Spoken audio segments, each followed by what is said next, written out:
কি গো বাইরে তো হইচই কিসের? তুই না ওই পল্লীগ্রাম টিভিতে অভিনয় করে না, ওই তুই নাকি এখন লেসছি। হ্যাঁ চলো দেখে আসি।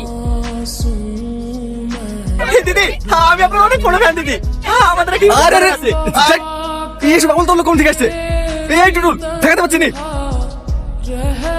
তুই না দি আপনি আসেন তো। বুঝতে পেরেছি আমাদের আগে চ্যানেল মনিটাইজ করলে কি তুই নাকি আসছে। সালমা চলো আমরা থেকে বড় ইউটিউবার খেলে আসবো, ওর আগে চ্যানেল মনিটাইজ করে দেখাবো। এত 10 কাটা জমি বিক্রি করতে হলে করবো। রিলসটা বানিয়ে দিলাম, আপলোড করে দাও, দেখবে দুদিনে সাবস্ক্রাইবার বেড়ে যাবে। থ্যাংক ইউ দিদি। আগুন আমার কিন্তু রাগ হচ্ছে। কেন দিদি আমি কোনো ভুল করলাম নাকি? কি দিদি দিদি করছো?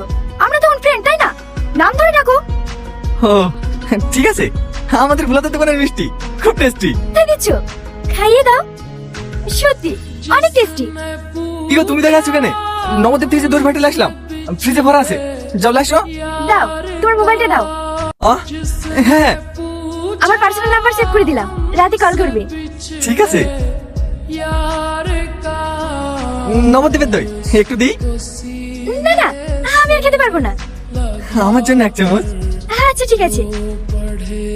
আমাদের এবার লেট হয়ে যাচ্ছে, 6টার সময় বারার সাথে প্রোগ্রাম আছে। হ্যাঁ আমরা এখন বেরোবো, রাতে তোমার সঙ্গে কথা হবে। Thank you. সাথী সাথী। তোমার বউ মনে হয় আমার উপর রেগে গেছে। না না রাগ করবে কেন, তুমি আসাতে হইতে সব থেকে বেশি খুশি। সত্যি তুমি অনেক সরল। চলো আমাকে গাড়ি পর্যন্ত ছেড়ে দাও। তুমি না সামনে ওরকম ব্যবহার করলি কেন?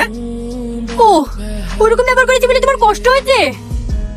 আর কষ্ট হবে না, আমি আজকেই মায়ের বাড়ি চলে যাচ্ছি। তারপরে তুমি ধুলাঢুলি করো, কোলাকুলি করো, যা খুশি তাই করো, তোমাকে কেউ কিছু বলতে আসবে না।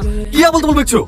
আমি বলতে বলছি না, নাম্বার তো নিয়ে নিয়েছি, এবার প্রেম করি হোটেলে যাবে। সাথী ওই তুই আমার গায়ে হাত তুললি, আমি আর এই বাড়িতে 1 সেকেন্ড থাকবো না। থাক তুই তোর বাড়িলি। সাথী সাথী।